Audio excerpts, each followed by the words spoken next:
नमस्कार, मैं हूं शम्स ताहिर खान और आप देख रहे हैं वारदात। ऑपरेशन 15 अगस्त। ये कहानी है उस साजिश की जो जब बेपर्दा हुई तो दूसरों को दर्शन देने वाले संत आसाराम बापू को खुद जेल दर्शन करना पड़ा।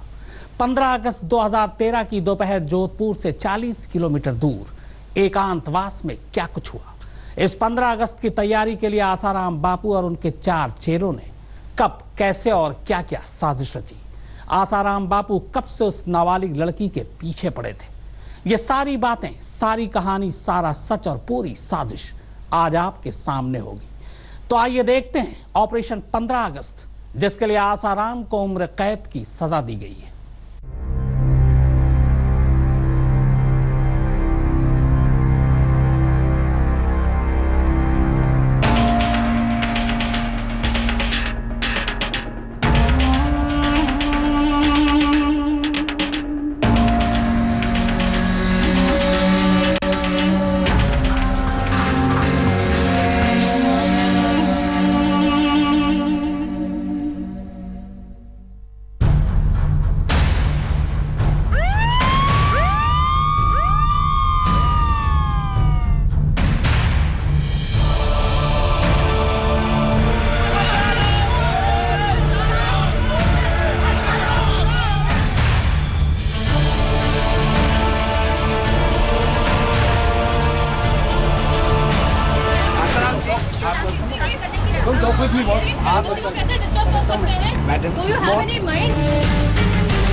साल 2013 की शुरुआत थी। आसाराम बापू 6 साल बाद छिंदवाड़ा आ रहे थे। छिंदवाड़ा में ही बाबा का गुरुकुल है, जिसमें करीब 800 लड़कियां पढ़ती हैं। इस गुरुकुल में लगभग 70 लड़कियां 12वीं का इम्तिहान देने की तैयारी कर रही थी, जबकि करीब करीब इतनी ही लड़कियां 11वीं से 12वीं में पहुंचने वाली थी। 11वीं से 12वीं में जा रही उन्हीं लड़कियों में से एक वो थी, वो जिस पर बाबा कई महीनों से नजरें गड़ाए थे। दरअसल उस लड़की पर पहली बार बाबा की नजर 2012 में उत्तराखंड में पड़ी थी। उसे देखते ही बाबा की नीयत खराब हो गई। बाद में पता चला कि वो लड़की बाबा के छिंदवाड़ा गुरुकुल में पढ़ती है।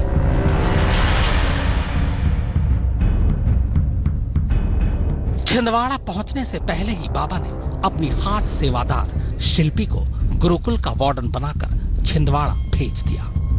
और इसके साथ ही शुरू हुई हवस भरी साजिश की वो कहानी, जिसका क्लाइमैक्स स्वतंत्रता दिवस यानी 15 अगस्त को सामने आया। बाबा के आदेश पर छिंदवाड़ा गुरुकुल पहुंचते ही शिल्पी ने लड़की को बहकाना शुरू कर दिया। वो उसे किसी तरह बाबा के पास जाने को तैयार करने की कोशिश में जुट गई। कोशिश जारी थी, पर लड़की तैयार नहीं थी। दरअसल उत्तराखंड में बाबा से पहली मुलाकात के दौरान ही लड़की आसाराम की नीयत भांप चुकी थी, पर उसने ये बात तब किसी को नहीं बताई। लड़की का भाई भी छिंदवाड़ा गुरुकुल में ही पढ़ रहा है। उसे लगा कि घर वालों को बताने से दोनों भाई बहन की पढ़ाई खराब हो जाएगी।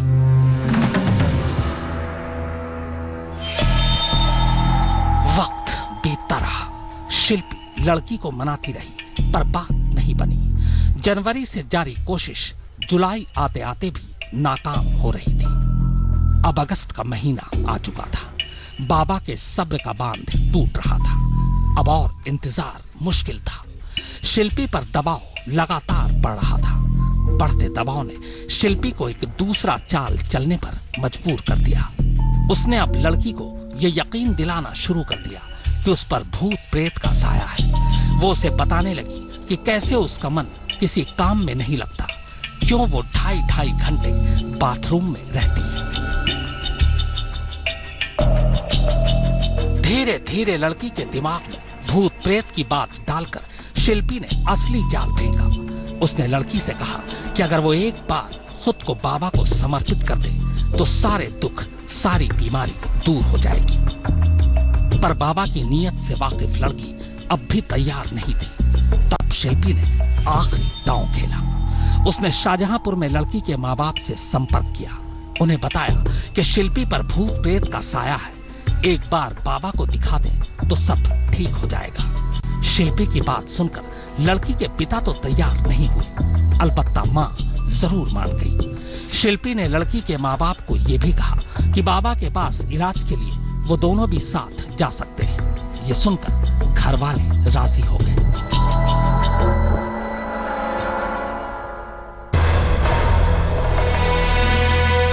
घर वालों के मान जाने के बाद अब लड़की भी मजबूरन बाबा से इलाज कराने को तैयार हो चुकी थी। शिल्पी ने यह खबर फौरन फोन पर आसाराम को दी।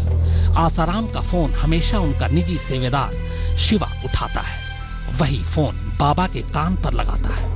खबर मिलते ही लड़की को बाबा के पास भेजने की तैयारी शुरू हो गई। शिवा को जिम्मेदारी दी गई कि वो जोधपुर में बाबा का प्रवचन रखवाए, ताकि उसी प्रवचन के दौरान लड़की को जोधपुर बुलाया जा सके।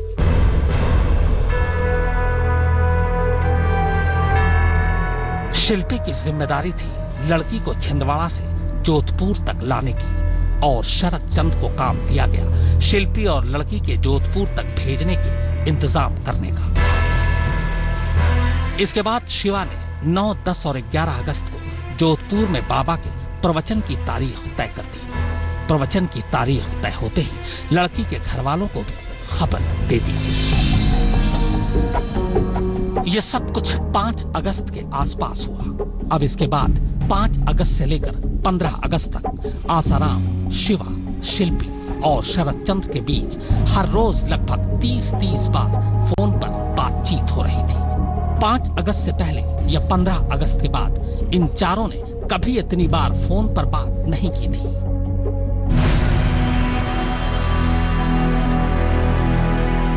खैर, सारी तैयारी पूरी होते ही आसाराम जोधपुर पहुंच गए। 3 दिन का प्रवचन उन्होंने पूरा किया। फिर 13 अगस्त को वो जोधपुर से 40 किलोमीटर दूर मड़ई गांव में तेवड़ा फार्म हाउस पहुंचे, जिसे वो एकांतवास की कुटिया बुलाते हैं। इस बीच लड़की के माँ बाप भी जोधपुर आ चुके थे। उन्हें तब जोधपुर में ही बाबा के पाल आश्रम में रखा गया था।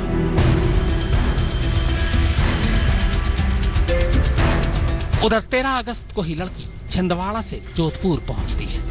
आसाराम का निजी सेवादार शिवा दोनों को रिसीव करने आता है। 13 अगस्त की रात लड़की अपने माँ बाप के साथ ही पाल आश्रम में बिताती है। इसके बाद 14 अगस्त की सुबह शिवा लड़की और उसके माँ बाप को लेकर आसाराम के एकांतवास वाली कुटिया यानी फार्म हाउस पहुंचता है। फार्म हाउस में बाबा का निजी रसोइया प्रकाश लड़की के लिए खाना बनाता है, उसे दूध देता है। फिर शाम को पहली बार बाबा लड़की के सामने आते हैं। माँ बाप साथ में थे, कुछ और भी लोग थे। बाबा उन्हें प्रवचन सुनाते हैं, आशीर्वाद देते हैं। फिर तय होता है कि आसाराम 15 अगस्त को लड़की का इलाज करेंगे।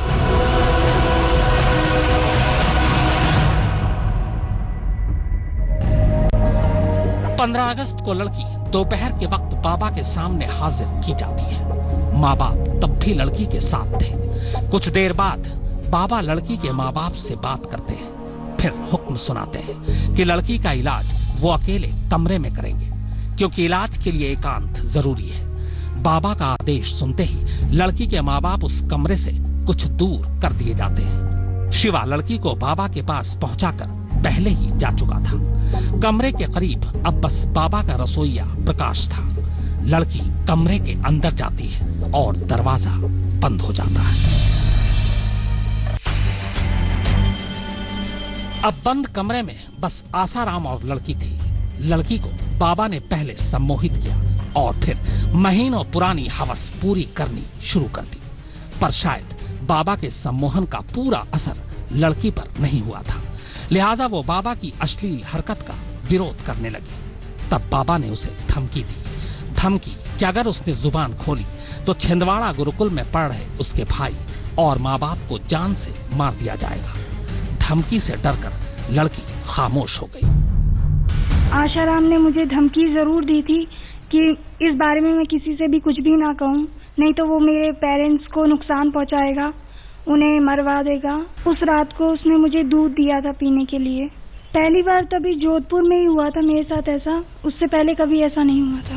और पहली बार मुझे तभी पता चला था जब मैं जोधपुर गई थी और उसने जब मुझे कुटिया में बुलाया रात को, तभी मुझे सब पता चला। अगले दिन सुबह उसने आपको धमकी दी थी बेटा? जी नहीं, उसने रात को ही मुझे धमकी दी थी उसी समय कि मैं अपना मुंह बंद रखूं, चुप रहूं। उसके साथ कुछ लोग और होते थे बेटा या वो अकेले होता था? उसके साथ काफी लोग होते थे, जैसे कि शिवा भाई वगैरह वगैरह, बहुत सारे लोग होते थे उसके साथ।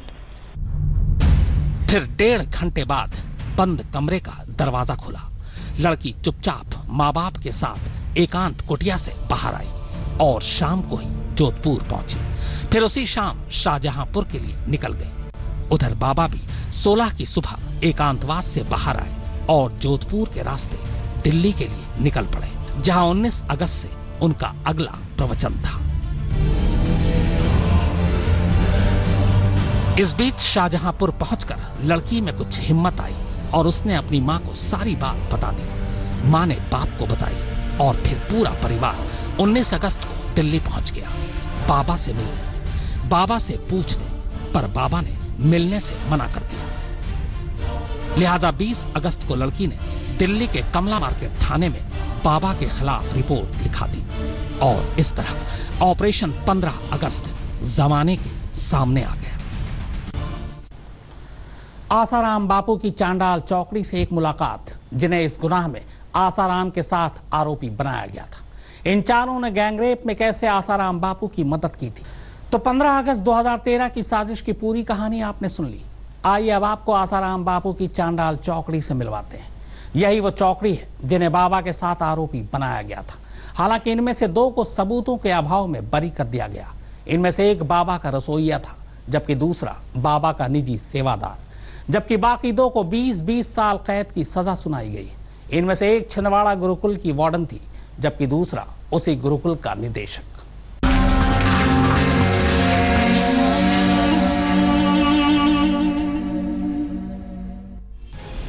यही है वो 4 चौकड़ी जिसने ऑपरेशन 15 अगस्त की साजिश की। आइए अब जरा कायदे से इनका तारुफ भी करा दूं और इनकी महारत भी बता दूं, ताकि आप आसानी से समझ सकें कि आखिर आसाराम का ये पूरा खेल खेला कैसे जाता था। पहला मोहरा संचिता गुप्ता उर्फ शिल्पी। बाबा के अलग अलग गुरुकुल में बहैसियत वार्डन काम करती, पर असली काम होता गुरुकुल की चुनी हुई लड़कियों को तैयार कर बाबा के एकांतवास तक पहुंचाना, यानी बाबा को लड़कियां सप्लाई करने वाली मुख्य सप्लायर। दूसरा मोहरा शरद चंद, निदेशक गुरुकुल। शरद चंद के जिम्मे काम था गुरुकुल में पढ़ने वाली लड़कियों के बारे में जानकारी जुटाना, उन लड़कियों के माँ बाप को झांसे में लेना और फिर उन्हें बहला फुसलाकर बाबा के सामने पेश करने के लिए तैयार करना। तीसरा मोहरा शिवा, बाबा का निजी सेवादार। एक बार शिल्पा और शरद चंद की तरफ से हरी झंडी मिलते ही लड़की को बाबा के एकांतवास तक पहुंचाने वाला शख्स यही है। शिवा ही बाबा के फोन उठाता था और बाबा के संदेश आगे तक पहुंचाता था। चौथा मोहरा प्रकाश, बाबा का रसोइया। आसाराम चाहे जहां कहीं भी जाए, खानसामा प्रकाश हमेशा उनके साथ होता, एकांतवास में भी। बंद कमरे में जब बाबा किसी महिला या लड़की से मिलते, तब प्रकाश अकेला गवाह होता जो उस कमरे के करीब होता।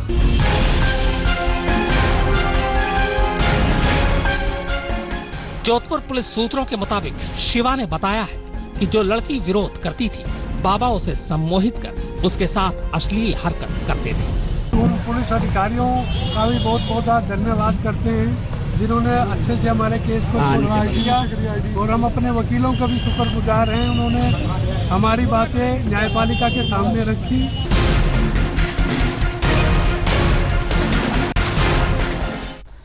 तो 15 अगस्त 2013 की वो पूरी कहानी और उसके हर किरदार से आपकी मुलाकात हो गई।